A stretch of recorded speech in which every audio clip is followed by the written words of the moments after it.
Бананның біз білмейтін 7 пайдасы. Ағзаға пайдалы астың бәрі дәмді бола бермейді. Бірақ бұның бананға еш қатысы жоқ. Жемістің бұл түрін сүйіп жейтіндер көп, әрі ол организмге де пайдалы. Күніне 2 банан жесеңіз, денсаулығыңыз айтарлықтай жақсарады. Біріншіден, артық салмақтан арыласыз. Банан жасұныққа бай, соның арқасында адамның қарны аша бермейді. Екіншіден, артериялық қан қысым деңгейі қалпына келеді. Бананның құрамында калий бар, сондықтан ол жоғары қан қысымын төмендетуге себеп болады. Анемия қаупі төмендейді. Анемиядан адамның жүзі солғын тартып, үнемі шаршап жүреді, ентігіп қалады. Мұның бәрі эритроциттердің азаюы мен қандағы гемоглобин деңгейінің төмендігі. Бананның құрамында эритроциттердің көбеюіне көмектесетін темір өте көп. Сондай-ақ қандағы глюкоза деңгейін реттейтін B6 дәрумені де бар. Төртіншіден, ас қорытуды жақсартады. Банан тез қорытылатындықтан асқазанға кері әсері жоқ. Жемістің бұл түрін гастрит, қыжыл кезінде ас ретінде жеуге болады, себебі олар ағзадағы жоғалған минералдарды түзеді. Дәрумендерге байытады.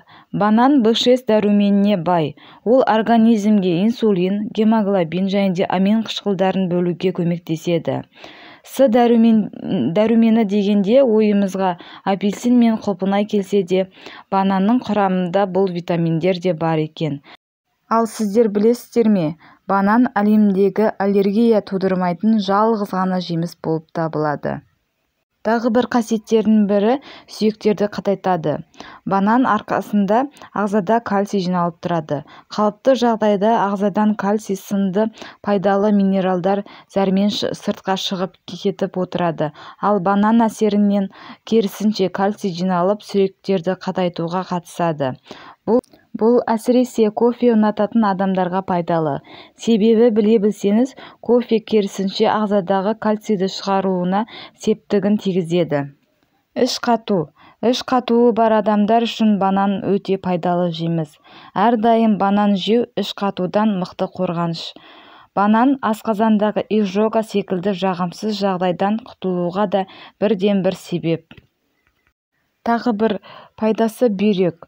Яғни банан бүйрекке оң әсер көрсете алады. Пайдалы заттар, микроэлементтер бүйрек қызметіне көмектесіп, құм мен тастардан арылуға көмегін тигізеді.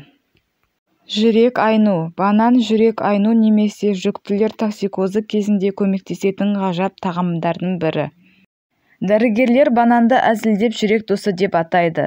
Жүректің жақсы жұмыс істеуі үшін күніне кемінде 2 орташа банан жеу ұсынылады.